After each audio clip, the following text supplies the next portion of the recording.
Era uma vez. Nem toda história de Era uma vez começa com princesas e castelos encantados.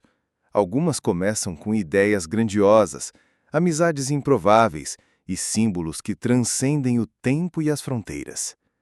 E a nossa história de hoje é sobre um desses símbolos, uma figura imponente que ergue sua tocha para os céus, saudando a todos que buscam um novo começo, a Estátua da Liberdade. Imagine a cena. Estamos em meados do século XIX. A França e os Estados Unidos, duas nações que compartilhavam ideais republicanos e o fervor pela liberdade, estavam em um momento de estreitamento de laços. É nesse cenário que surge um homem com uma visão.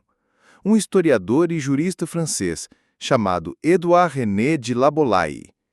Profundamente impressionado com a abolição da escravidão nos Estados Unidos após a Guerra Civil, Laboulaye teve uma ideia brilhante: presentear os Estados Unidos com um monumento grandioso que simbolizasse a amizade franco-americana e os ideais de liberdade e democracia que ambos os países defendiam. Laboulaye sabia que a empreitada seria monumental. Um projeto dessa magnitude exigiria o talento de um artista visionário. Foi então que ele convidou o jovem escultor Frédéric Auguste Bartholdi para abraçar essa causa. Bartholdi, um artista apaixonado e com um talento inegável para a escala monumental, logo se encantou com a ideia. Ele vislumbrou uma figura feminina, majestosa e serena, que representaria a Libertas, a deusa romana da liberdade. Bartholdi, um viajante incansável, embarcou para os Estados Unidos em 1871 com uma missão: encontrar o local perfeito para sua obra-prima. Ao chegar à Baía de Nova York, ele foi imediatamente cativado pela Ilha Bedloe, hoje conhecida como Ilha da Liberdade. Para ele, era o local ideal, a porta de entrada para a América, por onde milhões de imigrantes chegariam buscando uma nova vida. Com um local em mente, Bartholdi começou a dar forma à sua visão. Dizem que a inspiração para o rosto da Estátua da Liberdade veio de sua própria mãe, Charlotte Beisser Bartholdi, uma mulher de forte personalidade e traços marcantes. Outros historiadores apontam para Semíramis, uma rainha assíria de grande poder. Independentemente da musa exata, o que se sabe é que o rosto da Estátua da Liberdade é um retrato de força, serenidade e acolhimento. Os primeiros esboços de Bartholdi mostravam uma mulher robusta, vestida com uma túnica fluida, coroada com 7 raios que representavam os 7 continentes e os 7 mares, simbolizando a liberdade irradiando para o mundo. Em uma das mãos, ela seguraria uma tocha, a luz que guia e ilumina o caminho da liberdade. Na outra, uma tabuleta, inscrita com a data da independência dos Estados Unidos, 4 de julho de 1776. Um lembrete do ideal de autodeterminação. Construir uma estátua dessa escala era um desafio sem precedentes. A engenharia da época precisaria se reinventar. E para essa tarefa monumental, Bartholdi contou com a genialidade de outro gigante, Alexandre Gustave Eiffel, o mesmo homem que mais tarde daria seu nome à icônica Torre Eiffel.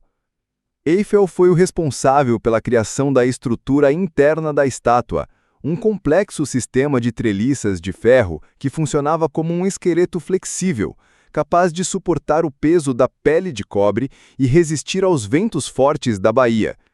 Sua estrutura era revolucionária, permitindo que a estátua se movesse ligeiramente com o vento, evitando rachaduras na pele de cobre. Pense nisso como um corpo humano. Temos ossos rígidos, mas nossos músculos e articulações permitem movimento. A estrutura de Eiffel deu à estátua essa flexibilidade essencial. A pele da estátua seria composta por 300 grandes folhas de cobre, cada uma com apenas 2,4 milímetros de espessura, aproximadamente a espessura de 2 moedas de 1 centavo empilhadas. Essas folhas foram marteladas e moldadas à mão por artesãos talentosos em oficinas francesas, usando uma técnica chamada repoussé, que permite criar formas tridimensionais a partir de folhas de metal finas. O processo era meticuloso e exigia uma precisão impressionante.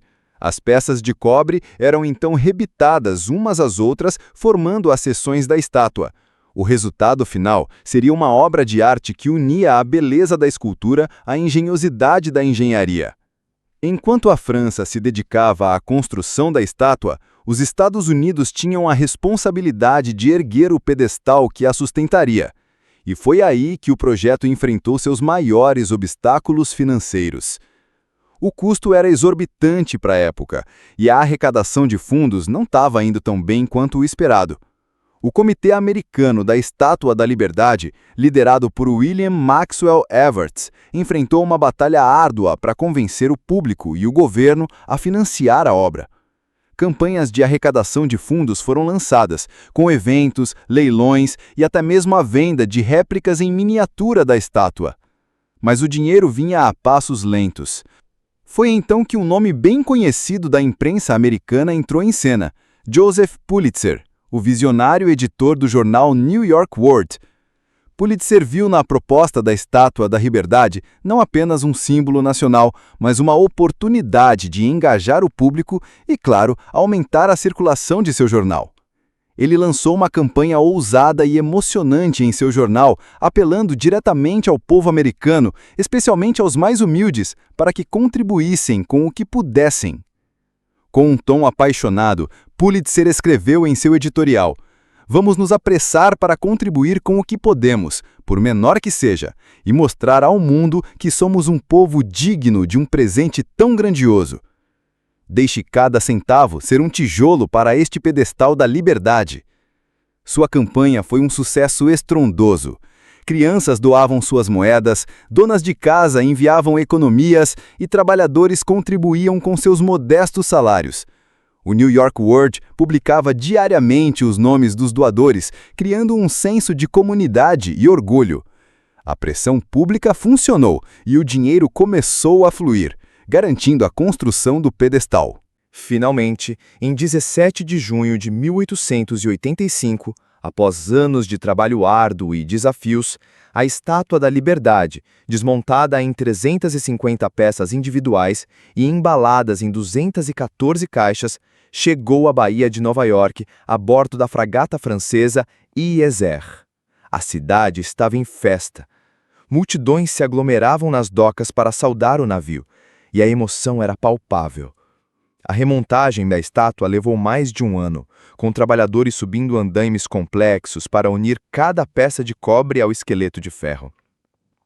E então, o dia tão esperado chegou, 28 de outubro de 1886. Milhares de pessoas, incluindo o presidente dos Estados Unidos, Grover Cleveland, dignitários franceses e cidadãos comuns, se reuniram na ilha Bedloe para a cerimônia de inauguração. O tempo estava chuvoso e nublado, mas nada poderia ofuscar o brilho do momento. Fogos de artifício iluminaram o céu, navios buzinavam em saudação e um desfile impressionante tomou as ruas de Nova York. Em seu discurso, o presidente Cleveland declarou: "Não acendemos uma chama nova aqui, mas apenas fornecemos o pedestal para uma que sempre queimou em nossos corações." Era um momento de celebração não apenas de um presente, mas de um ideal compartilhado, uma ponte entre duas nações unidas pela busca da liberdade.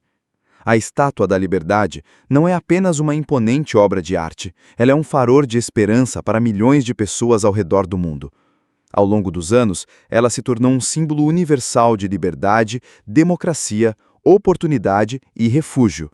Para os imigrantes que chegavam à América, exaustos de suas longas jornadas, a visão da Dama da Liberdade, erguendo sua tocha, era a primeira e mais acolhedora imagem de sua nova vida. Ela era a promessa de um futuro melhor, a chance de recomeçar em uma terra onde a liberdade era um direito, não um privilégio. O poema The New Colossus, de Emma Lazarus, gravado em uma placa de bronze na base do pedestal em 1903, encapsula perfeitamente esse sentimento. O poema dizia: "Dai-me vossos fatigados, vossos pobres, vossas massas amontoadas ansiando por respirar livremente, o miserável refúgio das vossas margens apinhadas. Enviai-me estes, os sem-teto, os varridos pela tempestade. Eu ergo minha lâmpada ao lado do portal dourado." Essas palavras transformaram a estátua em um símbolo de boas-vindas para os imigrantes, um lembrete de que a América era uma nação construída sobre a diversidade e a busca por uma vida melhor. Ao longo de sua história, a Estátua da Liberdade tem testemunhado eventos marcantes. Ela viu 2 guerras mundiais, a Grande Depressão, os movimentos pelos direitos civis e inúmeros momentos de triunfo e desafio. Ela permaneceu firme, um lembrete constante dos ideais que representa. Em 1984, a Estátua da Liberdade foi designada Patrimônio Mundial da Unesco, um reconhecimento de sua importância cultural e histórica global. Ela é mais do que um monumento nacional, é um símbolo para toda a humanidade. A história da Estátua da Liberdade é uma história de colaboração, persistência e fé nos ideais.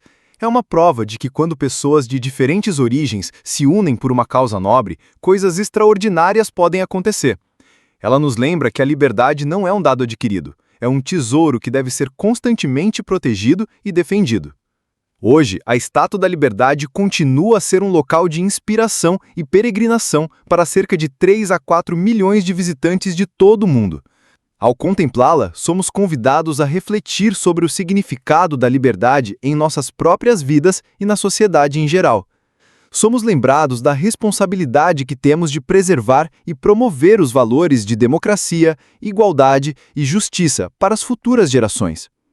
A Estátua da Liberdade não é apenas um monumento de cobre e ferro, ela é um chamado à ação. É um lembrete de que a liberdade é um compromisso contínuo, uma jornada que exige vigilância, coragem e compaixão.